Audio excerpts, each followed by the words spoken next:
جی تو ہم بات کر رہے تھے مد کی اقسام کے بارے میں۔ مد کی 6 قسمیں ہیں: مد متصل، مد منفصل، مد لازم، مد لین لازم، مد عارض اور مد لین عارض۔ آج ہم بات کریں گے مد لازم کی۔ اگر حروف مدہ کے بعد سکون اصلی ہو تو وہاں مد لازم ہوگا۔ اس کو 3 الف کے برابر لمبا کرتے ہیں۔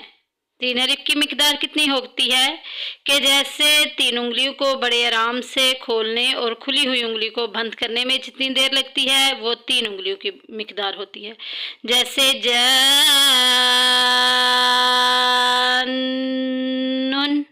یہاں پہ دیکھیں کہ حروف مدہ کے بعد یہ الف مدہ آ گیا نا، حروف الف پیچھے زبر آ گئی، الف مدہ، حروف مدہ کے بعد سکون اصلی آ گیا ہے۔ سکون تو وہاں مد لازم ہوگا۔ جیسے جانن، سکون اصلی کس کو بولتے ہیں؟